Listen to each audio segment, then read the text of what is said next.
नमस्कार, राधे राधे सभी को। आज जो हम हैं 10 जनवरी का करंट अफेयर पढ़ेंगे। उम्मीद है आप सभी अच्छे से करंट अफेयर पढ़ रहे होंगे। डेली जो अपडेट है आप उससे अपडेटेड हो रहे होंगे रोज।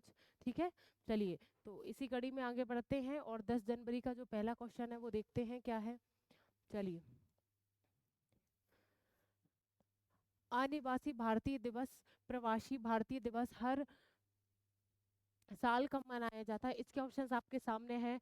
7 जनवरी, 8 जनवरी, 9 जनवरी, 10 जनवरी। बताइए इसका आंसर क्या होगा। क्या पूछा जा रहा है? अनिवासी और प्रवासी जो भारतीय दिवस जो है वो कब मनाया जाता है, ये आपसे पूछा गया जा रहा है। तो इसका आंसर क्या है? 9 जनवरी। इसका आंसर क्या है? 9 जनवरी इसका आंसर है। जो प्रवासी भारतीय दिवस जो है, अनिवासी जो भारतीय दिवस है, उसको हम 9 जनवरी को मनाते हैं। जो हमारे भारत के जो लोग हैं वो कई और देशों में रह रहे हैं, किसी भी कारण से रह रहे हैं, ठीक है, किसी जॉब के कारण से रह रहे हैं, कोई पढ़ाई के कारण रह रहा है, ठीक है। तो उन लोगों को जो दूसरे देश में रहते हैं हमारे भारत के लोग और वहां से आके हमारे भारत में आते हैं, मतलब प्रवासी जो दूसरे देश में रहता है, उनकी याद में या फिर उनको प्रोत्साहन देने के लिए ये दिवस मनाया जाता है। और कहीं ना कहीं हम सबसे ज्यादा एक प्रवासी का जो नाम आता है जो सभी को पता है, जो हमारे महात्मा गांधी जी हैं, जो 1915, क्या 1915, 1915 में जो है दक्षिण अफ्रीका से वापस आए थे हमारे भारत। कब आए थे? 1915 में दक्षिण अफ्रीका से हमारे भारत वापस आए थे। ये एक वकील थे, ठीक है। तो वहाँ पर अब जो दक्षिण अफ्रीका था, वहाँ पर उन्होंने रंग भेद के प्रति और नक्सल भेद, नस्ल सॉरी नस्ल कह रही हूँ, नस्ल भेद के प्रति उन्होंने लड़ाई लड़ी थी, ठीक है। कहीं ना कहीं वहाँ पर रंग भेद बहुत होता था, उसके खिलाफ उन्होंने लड़ाई रची थी, ठीक है। और द ग्रेट मार्च भी उन्होंने किया था, कहाँ पर? दक्षिण अफ्रीका में। ये एक आंदोलन था, द ग्रेट मार्च, ठीक है। ये गांधी जी द्वारा किया गया था। चलिए, उसी के बाद फिर 1915 में ये भारत आए थे, ठीक है। चलिए अगले क्वेश्चन की तरफ बढ़ते हैं।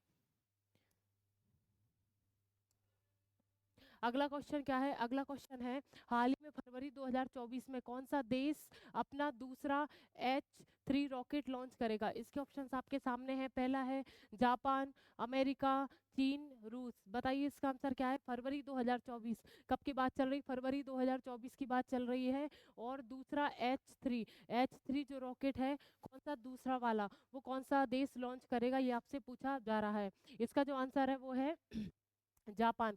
इसका क्या आंसर है? जापान। जापान जो है H3 जो रॉकेट है उसको लॉन्च करेगा, ठीक है, 2024 में वो लॉन्च करेगा। पर ये आप इस पे स्पेशल आप देख रहे होंगे कि इसमें दूसरा लिख रहा है। इस पे क्या लिख रहा है? दूसरा। दूसरा लिख रहा है, इसका मतलब ये है कि जो H3 जो रॉकेट है उसने एक बार और पहले लॉन्च कर दिया था। 2023 में जो है H3 रॉकेट लॉन्च हो गया था, पर वो किसी जो असफल हो गया, वो जो रॉकेट है वो असफल हो गया। क्या है? लॉन्च तो वो सफलतापूर्वक हो गया था, पर जब वो ऊपर जाके उसका दूसरा इंजन जब स्टार्ट होना था तो वो स्टार्ट नहीं हो पाया। और कहीं ना कहीं जो जापान के जो वैज्ञानिक थे, अंतरिक्ष के जो संबंधित जो वैज्ञानिक थे, उन्होंने वहीं उसको विस्फोट करा दिया, क्योंकि फिर उसका कोई सारांश नहीं निकलता, वो रॉकेट जो है इधर उधर चलने लगा। तो कहीं ना कहीं H3 जो फर्स्ट रॉकेट था वो 2023 में लॉन्च किया था, वो असफल हो गया। फिर उसके ही बाद 2024 में H3 जो रॉकेट है उसको लॉन्च किया गया। कौन सा देश? जापान, ठीक है। कौन सा देश? जापान। और उसमें जगह जानने की आवश्यकता नहीं है, ठीक है। उसमें जगह जानने की आवश्यकता नहीं है, क्योंकि हमारे इससे कोई मतलब नहीं है जापान के कहाँ से लॉन्च हुआ। पर फिर भी एक बार आप देख लीजिए कहाँ से। और जो जापान की जो अंतरिक्ष एजेंसी है उसका नाम क्या है? जाक्सा।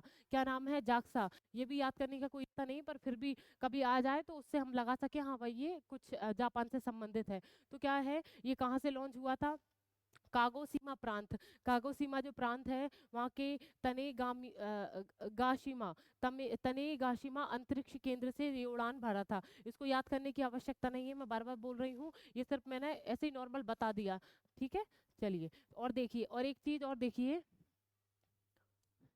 जो हमारा हमारा जब हमारा चंद्रयान 3 जो लॉन्च हुआ था, चंद्रयान 3 जब लॉन्च हुआ था, तो उसी के बाद ही जापान ने उन्होंने एक रॉकेट लॉन्च किया, उन्होंने क्या मिशन मून बनाया, क्या मिशन मून, उन्होंने हमारे हमारे बाद ही मिशन मून की तैयारी कर ली। किसने? जापान ने। ठीक है, जापान ने। देखिए जो जापान और भारत है उसका जो संबंध है वो 2000 से बहुत अच्छा हो गया। 2000 जो सन है, 2000 के बाद से जापान और भारत के संबंध अच्छे हैं, कहीं ना कहीं अच्छे ही हैं। और आप देखेंगे कि जापान जो है भारत में निवेश करने वाला तीसरा देश बन गया है। मतलब भारत में जो देश निवेश करते हैं उसमें जापान की जो स्थिति है वो तीसरे नंबर पे है। ठीक है, जापान में जो स्थिति है भारत के लिए जो निवेश करते हैं जो देश, उसमें तीसरे नंबर पर आ गया है कौन? जापान। ठीक है, कहीं ना कहीं हम देख सकते हैं कि जापान और भारत की जो संबंध है वो अच्छे हैं। ठीक है, जो अच्छे हैं। चलिए देख लीजिए अब क्या है, भारत और जापान ना बहुत सारे संगठनों में एक साथ है। देखिए मैं क्या चाह रही हूँ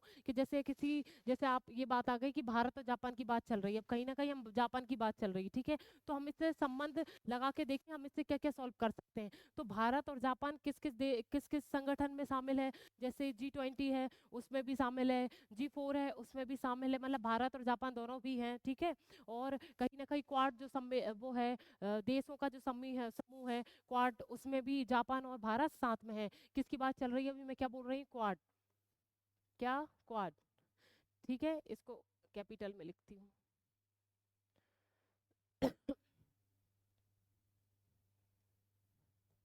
क्वाड। ठीक है, चलिए तो जो क्वाड है उसमें 4 देश शामिल हैं। कौन कौन से देश शामिल हैं देख लीजिए, जापान, ऑस्ट्रेलिया, अमेरिका और भारत। कौन कौन से हैं इसमें? कौन कौन से? अमेरिका, अमेरिका ये एक संगठन है। ठीक है, इन 4 देशों का संगठन है। अमेरिका, ऑस्ट्रेलिया, ये आप स्पेशल लिखेंगे। ठीक है, ये आप स्पेशल लिखेंगे, ऑस्ट्रेलिया, जापान और भारत। जापान और भारत क्या है? क्वाड। क्वाड एक संगठन है जिसमें 4 देश शामिल हैं। ठीक है, 4 देश शामिल हैं। वो कौन कौन से हैं? अमेरिका, ऑस्ट्रेलिया, जापान और भारत।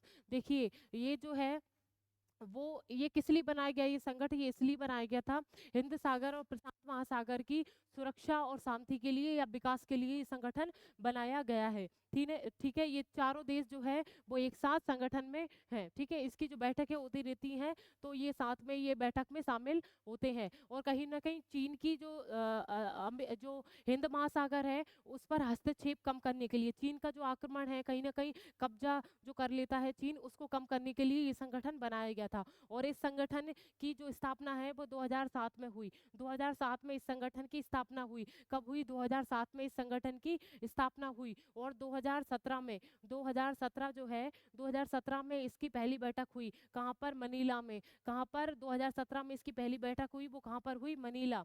कहाँ पर हुई? मनीला। ठीक है, क्वाड्स बार बार याद रखें, क्वाड्स जो एक संगठन है वो 4 देशों का है, अमेरिका, जापान, ऑस्ट्रेलिया, भारत। इसकी जो स्थापना है 2007 में हुई और इसकी जो पहली बैठक है 2017 में हुई। ठीक है, और ये जो 4 देश जो हैं वो चारों देश एक अभ्यास प्रैक्टिस करते हैं, मालाबार। क्या है? मालाबार। मालाबार जो अभ्यास है, मैं आपको अभ्यास बार बार पढ़ाती रहती हूँ। जब भी ये करंट अफेयर में ये क्वेश्चन आते हैं तो आपने देखा हो, हमने कल ही पढ़ा था डेजर्ट साइक्लोन। आपने कल ही पढ़ा था डेजर्ट साइक्लोन जो अभ्यास है वो यूएई और भारत के बीच में हुआ है। ठीक है, यूएई और भारत के बीच में हुआ है। और अभी तत्काल कहाँ पर संपन्न कराया गया? हमारे भारत में, राजस्थान में। ठीक है, कल परसों की क्लास में ही ये हुआ। तो ऐसे अभ्यास जो होते रहते हैं सैन्य अभ्यास कहलाते हैं। तो ये चारों देश मिलकर कौन सा अभ्यास कराते हैं? मालाबार। कौन सा अभ्यास? मालाबार अभ्यास कराते हैं। ठीक है, मालाबार अभ्यास होता है इन चारों के बीच में।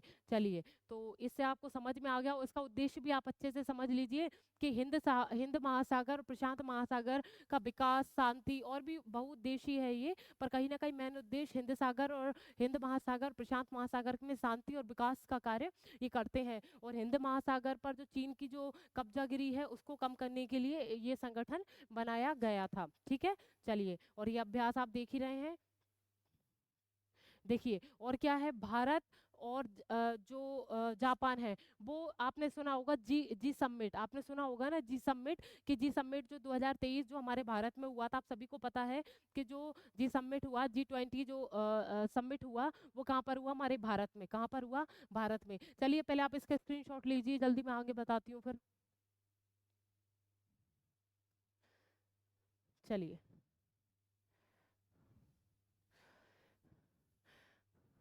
देखिए, अच्छा मैं ब्लैंक पेज निकाल लेती हूँ, एक मिनट रुकिएगा। हाँ, ये ठीक है, ठीक है। हाँ, ये देखिएगा। देखिए, तो अभी मैं किसकी बात कर रही थी? जी समिट की बात कर रही थी, जी समिट की बात कर रही थी। तो वो मैंने अभी क्या बोला, G20 अभी आपने सभी ने सुना होगा, इतना तो आपने सभी ने सुना होगा कि G20 जो है वो हमारे भारत में आयोजित हुआ था अभी 2023 की। जो मेजबानी की थी या अध्यक्ष था वो कौन था? भारत, ठीक है। अध्यक्ष में कौन थे? हमारे प्राइम मिनिस्टर मोदी जी, ठीक है। तो हमारे भारत में हुआ था। तो जी जी ये है क्या जी समिट? ठीक है, ये है क्या? जी समिट जो है देशों का एक समूह होता है। और आपने सुना हो, कभी कभी ऐसा सुना हो आपने कि G4, ठीक है, G7, ये भी सुना है आपने। और फिर अभी हमने क्या सुना? G20, क्या सुना? G20, ये आपने सुना होगा। इनको संयुक्त रूप में हम क्या बोलते हैं? जी समिट, क्या बोलते हैं? जी समिट। ये कहीं ना कहीं ग्लोबल या वैश्विक स्तर को दर्शाते हैं, वैश्विक स्तर के संगठन को दर्शाते हैं ना। ग्लोबल जो एक एकता है उसको, संगठन को दर्शाते हैं। तो हमने G4 पढ़ा। G4 यानी ग्लोबल जो देश है वो 4 देश जुड़े हुए हैं इसमें। और G7 जो है उसमें 7 देश जुड़े हुए हैं। आपको सबको समझ में आ रहा होगा, ये तो कॉमन सेंस की बात है। इसमें जी जो है, इसमें 20 देश जुड़े हुए हैं, ठीक है। चलिए, तो हम पहले एक काम करते हैं, पहले हम G4 को बात कर लेते हैं, G4 के ऊपर बात कर लेते हैं। G4 जो है वो 4 देशों का समूह है, ठीक है। G4 जो है वो कितने देशों का समूह है? 4 देशों का वो समूह है। अब ये देख लीजिए कि ये है क्या? ये जो है वो मतलब संयुक्त राष्ट्र संघ, आपको मैंने एक दिन बताया था, संयुक्त राष्ट्र संघ जो है वो उसके तहत जो सुरक्षा संघ है, सुरक्षा परिषद, यानी सिक्योरिटी जो परिषद होती है, मतलब सुरक्षा की एक परिषद होती है, उसमें परमानेंट मेंबर बनने के लिए ये G4 का गठन किया गया था। मतलब उन्होंने, इनकी ये मांग है इन चारों की, इन 4 देश जो जुड़े हैं, कि हमें जो UN है, संयुक्त राष्ट्र संघ जो है, उसमें सिक्योरिटी जो संघ है, परिषद है, उसमें हमें परमानेंट मेंबर बनाइए उसमें, ठीक है। उसकी ये मांग थी और उसमें बदलाव के वो चलते रहते हैं। तो इसमें 4 देश कौन कौन से हैं आप ये देख लीजिए। स्वाभाविक सी बात है, इसमें भारत तो होगा ही, ठीक है। भारत, जापान, मैंने अभी बताया था साथ में है जापान, जर्मनी, ब्राजील, ठीक है, ब्राजील। G4 क्या है? G4, शायद लाइट चली गई, नहीं अभी नहीं गई, ठीक है। तो G4, तो G4 में कौन कौन शामिल है? भारत, जापान, जर्मनी, ब्राजील, ठीक है। इन चारों का ऐसा है, मैंने अभी आपको बता दिया है। जो सुरक्षा परिषद है, संयुक्त राष्ट्र की, UN की जो सुरक्षा परिषद है, उसमें परमानेंट मेंबर बनने के लिए संगठन बनाया गया था। इसमें 4 देश हैं, भारत, जापान, जर्मनी, ब्राजील, ठीक है। अब किसकी बात करते हैं? इसका उद्देश्य मैंने आपको बता, उद्देश्य भी आप लिख लें, ठीक है। ये बोर्ड पे मैं लिख नहीं रही हूँ पर आप लिख लें, ठीक है। अब G7 को बनाने का उद्देश्य क्या था? G7 जो बने थे, G7 में सिर्फ वही देश थे जो विकसित देश हैं, जिसकी अर्थव्यवस्था एडवांस है, मतलब एडवांस इकोनॉमी, जो बहुत अच्छी अर्थव्यवस्था है। और विकसितशील नहीं, विकसितशील जो अभी विकास की ओर अग्रसर है, विकसित मतलब विकास हो चुका है, उन देशों का समूह ये है।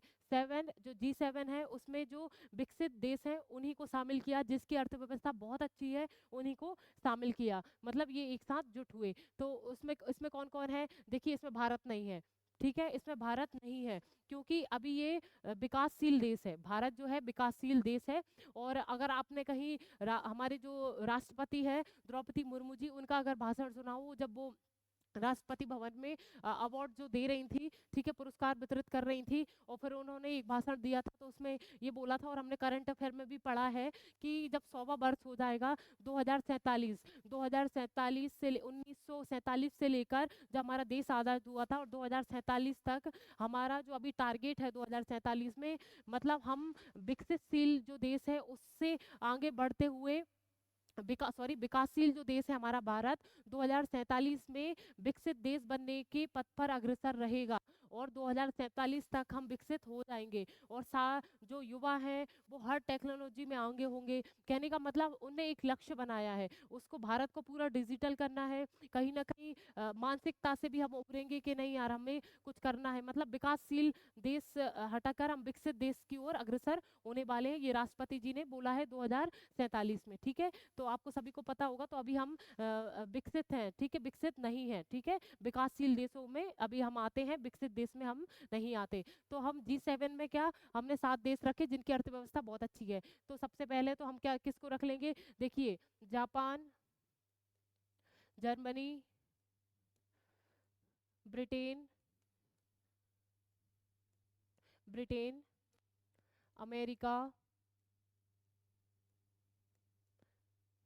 फ्रांस, याद करिएगा साथ में कनाडा,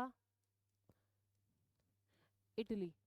ठीक है, ये जो 7 देश हैं, ठीक है, हाँ ये जो 7 देश हैं, इन देशों का एक ये समूह होता रहा और हर साल इनकी बैठक होती है। कहीं ना कहीं ये विकास पर ध्यान देते हैं, अर्थव्यवस्था को कैसे उन्नत करें, इसलिए इनकी बैठक होती रहती है, इस मुद्दे पर इनकी बात होती रहती है। ठीक है, मानवाधिकार पर भी बात होती है, हर टॉपिक पर इनकी बात होती है। ये 7 देशों का समूह है। एक बार आप देख लीजिए, Japan, Germany, Britain, America, France, Canada, Italy. ठीक है, अब देखो अब किसकी बात आ रही है भाई, G20। अब किसकी बात आई, G20 को तो आप जानते ही होंगे। G20 जो है, G20 20 देशों का समूह है, 20 देशों का समूह है। ये जो है जब इसकी बैठक होती है तो इसमें सारे देश के जितने भी देश हैं, मतलब जितने भी मतलब 20 देश हैं, उनके जो वित्त मंत्रालय के जो मंत्री हैं, वित्त आयुक्त, ठीक है, जो वित्त के जो प्रमुख हैं, वित्त आयोग के जो प्रमुख हैं, ठीक है, वो लोग इसमें शिरकत करते हैं, इस बैठक में आते हैं। और सेंट्रल बैंक, हर देश का एक सेंट्रल बैंक होता है, उस बैंक के गवर्नर्स भी इस पर आते हैं। ठीक है, इस बैठक में शामिल होते हैं। ठीक है, तो कहीं ना कहीं हम क्या इससे क्या अंदाजा लगा सकते हैं कि हर टॉपिक पे इस पे बात होती है। कहीं ना कहीं वित्त पोषण को बढ़ाने के लिए बात होती है, अर्थव्यवस्था उन्नत कैसे उस पर बात होती है, और जलवायु परिवर्तन पे बात, मतलब हर समस्या पर इस पर थोड़ी थोड़ी बात होती है। ठीक है, तो G20, अब इसमें देखिए G20 के जो सदस्य हैं उनको याद करने की तो आवश्यकता ऐसी नहीं है, पर फिर भी हमको कहीं ना कहीं पता होना चाहिए कि अभी मुद्दे में जो चीज़ चल रही है उसको तो कंफर्म होना ही चाहिए। ठीक है, हम बहुत सारी चीज़ें याद करते हैं, थोड़ा सा याद हमको ये भी रखना पड़ेगा। G20 में कौन कौन से देश आते हैं, देखिए इनमें से जो है एक तो हम ब्रिटेन नहीं लेंगे। ठीक है, ये सारे देश इसमें आते हैं, बस ब्रिटेन इसमें नहीं आएगा। कौन नहीं आएगा, ब्रिटेन इसमें नहीं आएगा, बाकी जितने भी हैं सब इसमें आएंगे। देखिए हम लिख लेते हैं, इनको ही कॉपी करते हैं। पहले तो क्या है, भारत। ठीक है, पहला भारत, एक बार याद कर लीजिए, आधे तो ऐसे याद हो जाएंगे। Japan, Germany, Brazil. ठीक है, अब ये तो हमने पहले ही कॉपी कर लिए, तो ब्रिटेन आएगा नहीं, इसमें आ जाएगा अमेरिका, फ्रांस, कनाडा, इटली। ठीक है, तो ये कितने हो गए हमारे, देख लीजिए, 3 4 5 6 7 8, ये हो चुके हैं कितने, 8 8 जो हैं हमारे हो चुके हैं। ठीक है, अब कौन कौन से और बचे हैं ये हम देख लेते हैं। ठीक है, अब देखिए इसमें 20 आने हैं, तो अब हम पहले किसको रख लेते हैं, मान लीजिए पहले अर्जेंटीना, अर्जेंटीना, ऑस्ट्रेलिया, याद नहीं पर फिर भी आपको थोड़ा थोड़ा याद होना पड़ेगा G20 में कौन कौन आते हैं। ठीक है, तो ये मैक्सिको, मैक्सिको, रूस, चीन,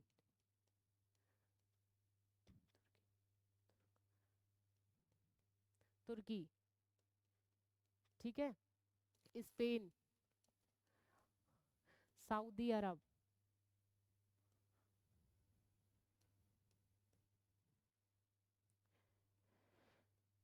सऊदी अरब, सऊदी अरब।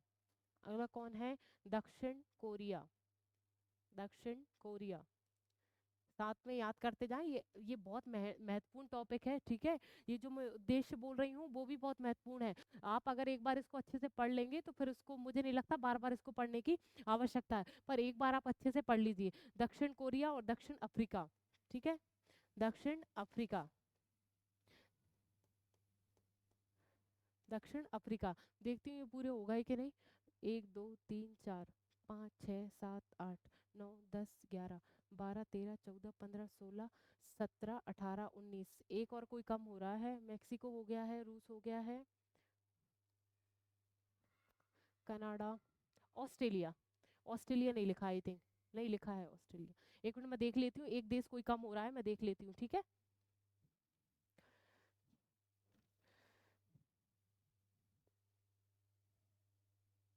हाँ इंडोनेशिया, ठीक है, इंडोनेशिया। एक देश जो मैं भूल गई हूँ, क्या है, इंडोनेशिया, ठीक है, इंडोनेशिया।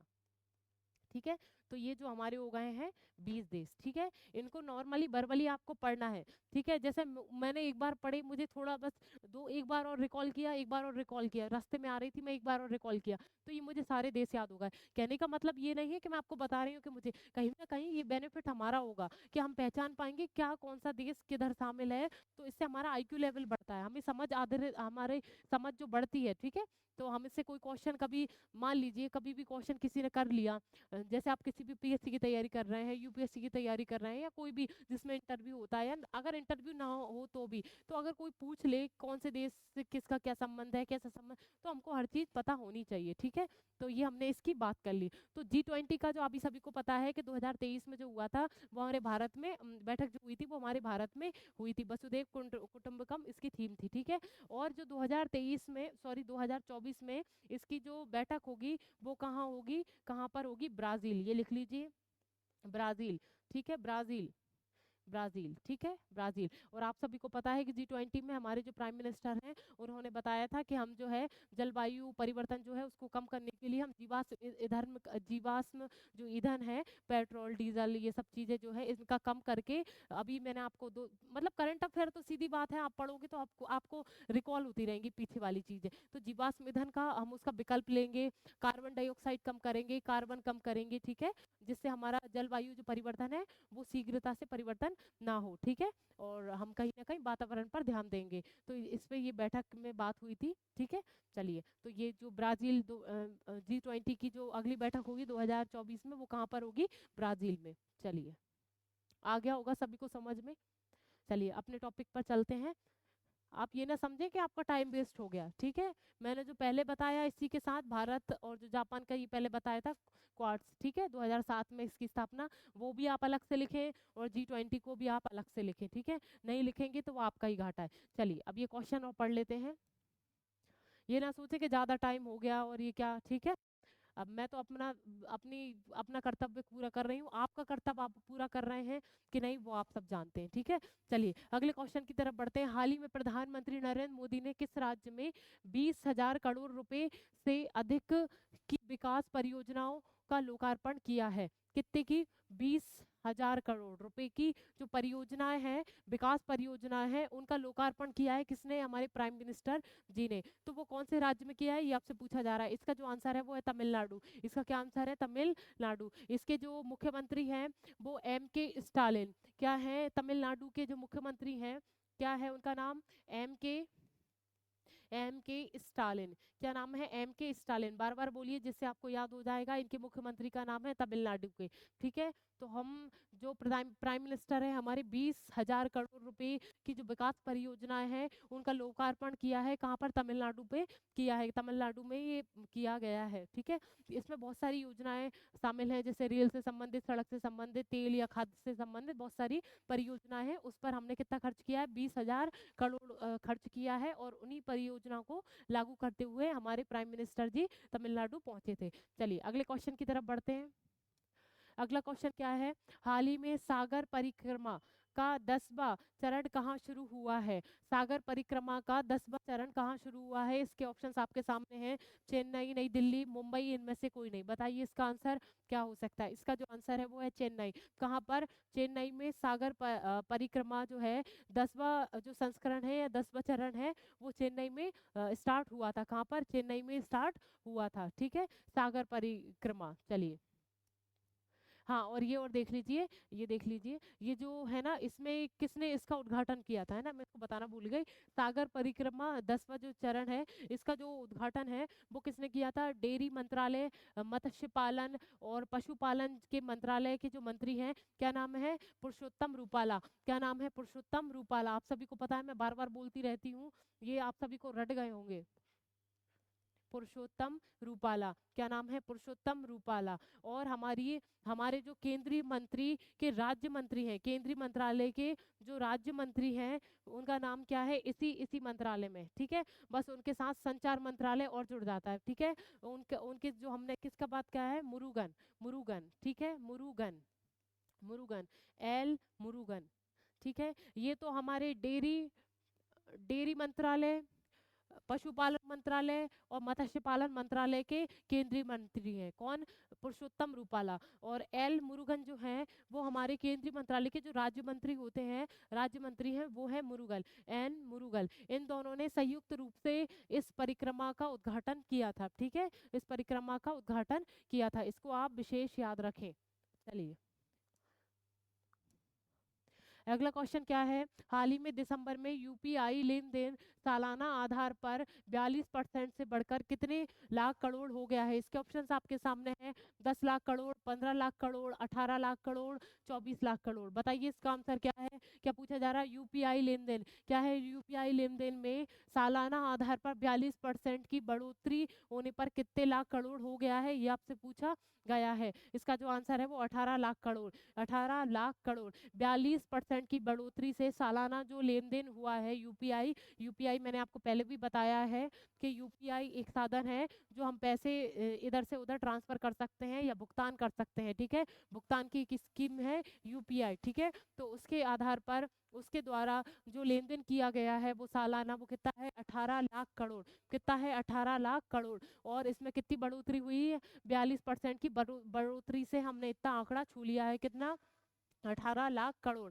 और जो दैनिक मतलब इसमें एक आंकड़ा निकाला गया है, दैनिक मतलब एक दिन में कितने रुपए भुगतान किए जाते हैं यूपीआई से, वो है 40 करोड़। ये बहुत अच्छा आंकड़ा है। ठीक है, 40 करोड़, ये जो आंकड़ा है वो बहुत अच्छा आंकड़ा है। प्रतिदिन मतलब एक दिन में 40 करोड़ का लेन देन होता है, ये आंकड़ा निकाला गया है। और टोटल सालाना कितना? 18 लाख करोड़। कितना? 18 लाख करोड़। और हमने ये सोचा था कि साल भर में 100 करोड़, एक दिन में 100 करोड़ का आंकड़ा हमने सोचा था, पर इतना लेन देन अभी हो नहीं पा रहा है। अभी जो आंकड़ा आया है वो दैनिक, ये दैनिक है। ठीक है, विशेष याद रखें, दैनिक भुगतान कितना हो रहा है हमारे भारत में? 40 करोड़ और सालाना 18 लाख करोड़। मैं बार बार रिपीट करती हूँ जिससे आपको बिल्कुल सुनाई सुनाई कम से कम याद ना करो तो सुनते ही सुनते आपको थोड़ा बहुत याद हो जाए।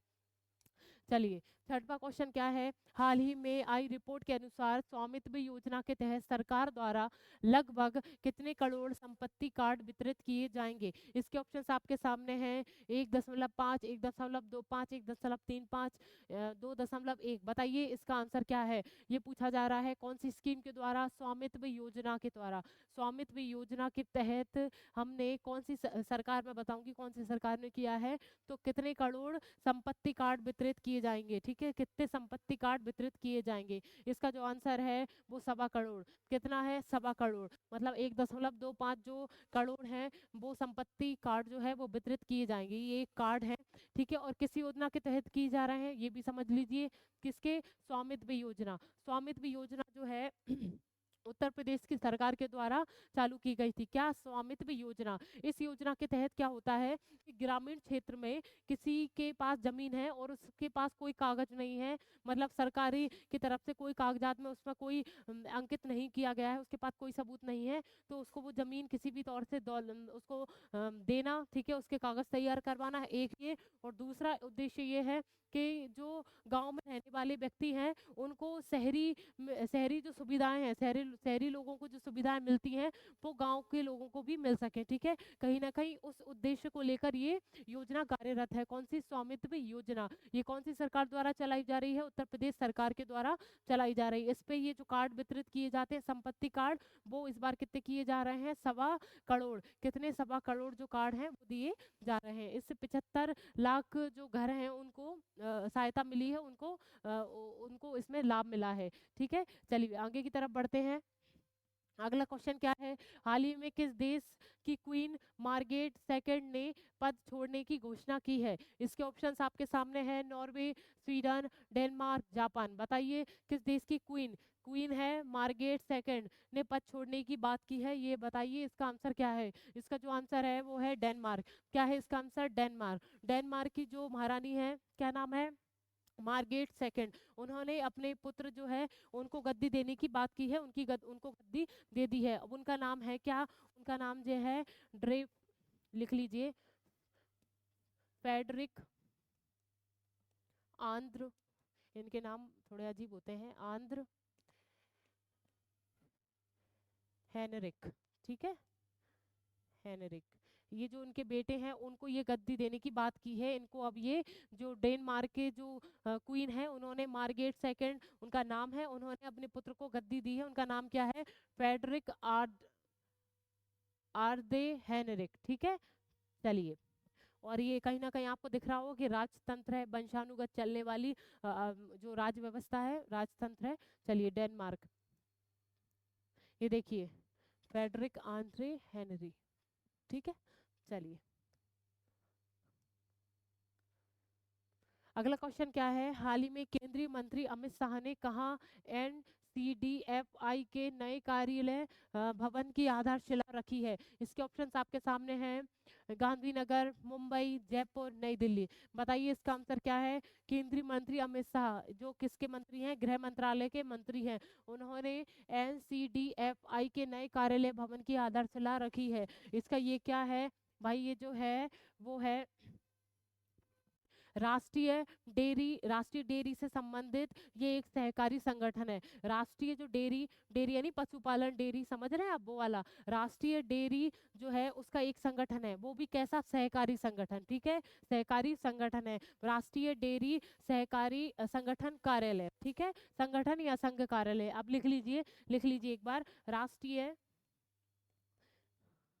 राष्ट्रीय डेयरी सहकारी सहकारी संघ कार्यालय,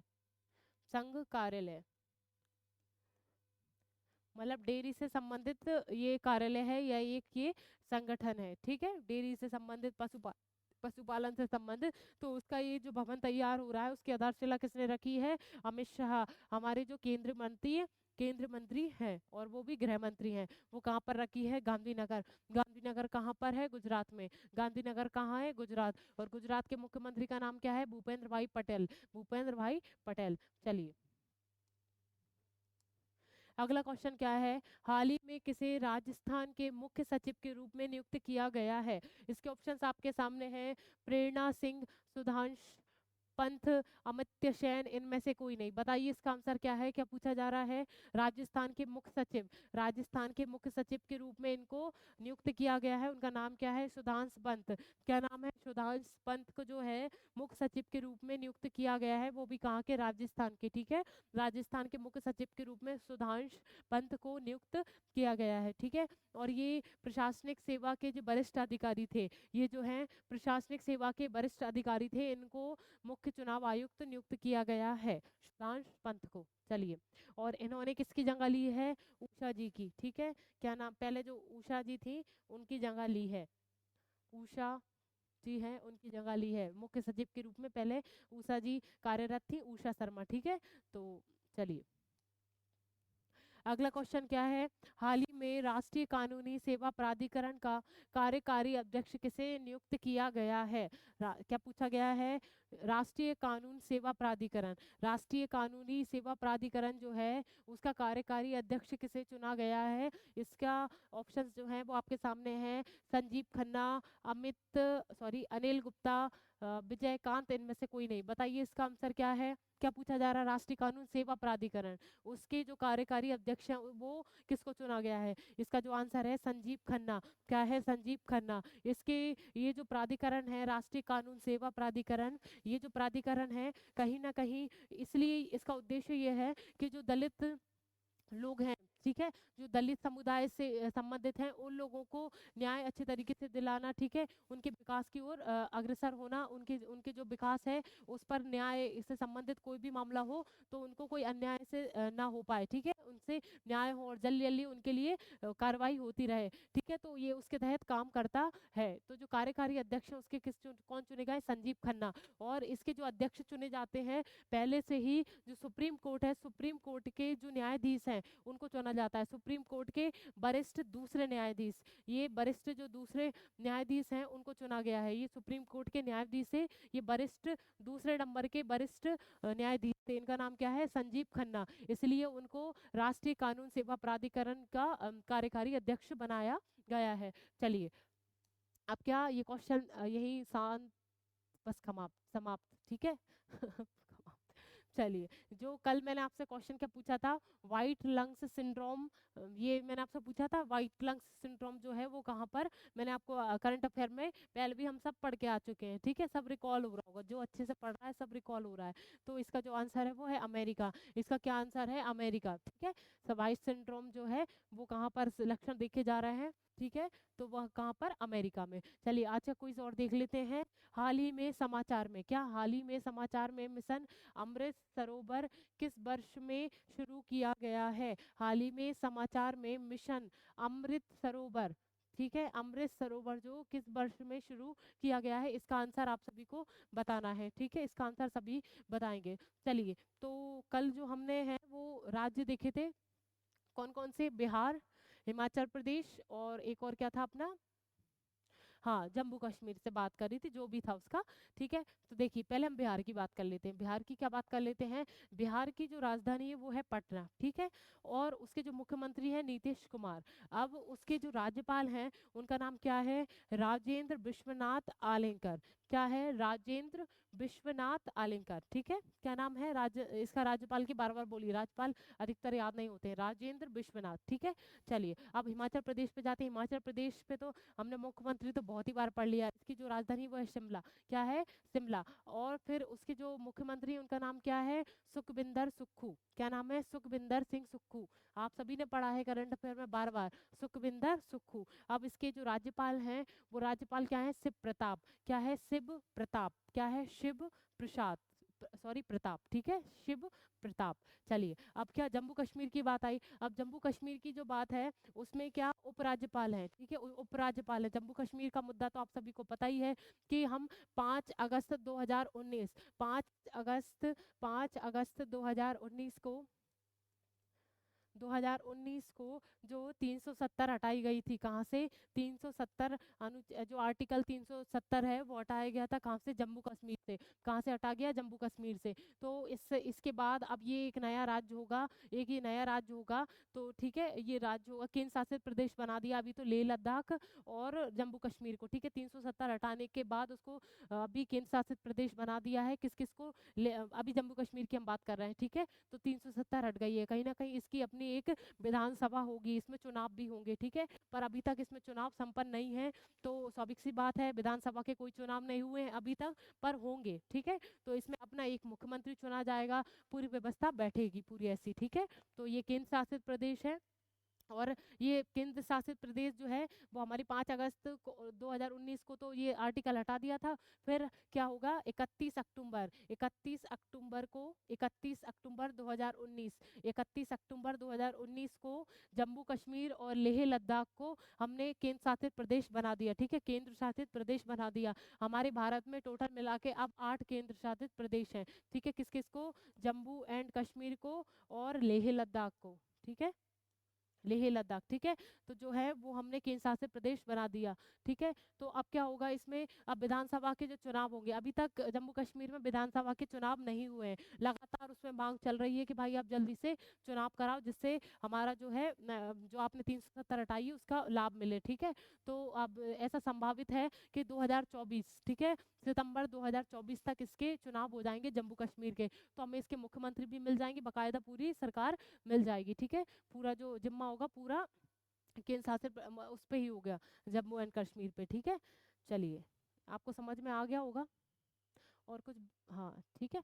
तो हाँ, इसके जो राज्यपाल हैं केंद्र शासित प्रदेश है, तो हमने जो इसके जो उपराज्यपाल हैं, ठीक है, केंद्र शासित प्रदेश में उपराज्यपाल हैं, उनका नाम क्या है, जम्मू कश्मीर में, जम्मू कश्मीर के मनोज सिन्हा। क्या नाम है, मनोज सिन्हा, मनोज सिन्हा, ठीक है, उपराज्यपाल हैं जम्मू कश्मीर के, अभी उपराज्यपाल है, उनका नाम क्या है, मनोज सिन्हा, ठीक है, मनोज सिन्हा। और जब चुनाव हो जाएंगे तो हम उसके बारे में भी बात कर लेंगे। और आप ये देखिए कि दिल्ली, पांडुचेरी और अब जम्मू कश्मीर भी विधानसभा चुनाव होने के बाद, तो यहाँ पर तीन तीन ऐसे केंद्र शासित प्रदेश हैं यहाँ पर विधानसभा है, ठीक है, विधानसभा है, अपनी अपनी विधानसभा है, किस किस के पास, दिल्ली, पांडुचेरी, और अभी इसमें चुनाव, स्वाभाविक सी बात है, 370 हटा दिया, चुनाव होने वाले हैं, तो विधानसभा जब चुनाव हो जाएंगे जम्मू कश्मीर में, तो वहां पर भी विधानसभा बैठने लगेगी। तो क्या है, ये तीन, दिल्ली, पांडुचेरी और जम्मू कश्मीर, ठीक है। चलिए, यही लास्ट करते हैं, और कल जो है वो एक काम करते हैं, अब कौन कौन सा राज्य और कर लेते हैं, कौन कौन से हो गए हैं। उत्तराखंड नहीं हुआ है एक तो, ठीक है, एक उत्तराखंड कर लीजिएगा, ठीक है, ऊपर से उत्तराखंड कर लीजिए, आप 2 ही कर लीजिए उत्तराखंड। एक काम करिए, उत्तराखंड, आंध्र प्रदेश और तमिलनाडु, ठीक है, उत्तराखंड, आंध्र प्रदेश और तमिलनाडु, ये 3 जो हैं इसके राजधानी, मुख्यमंत्री, राज्यपाल, ठीक है, उत्तराखंड, आंध्र प्रदेश, तमिलनाडु। चलिए इसी के साथ फिर अब मैं कल मिलती हूँ, राधे राधे।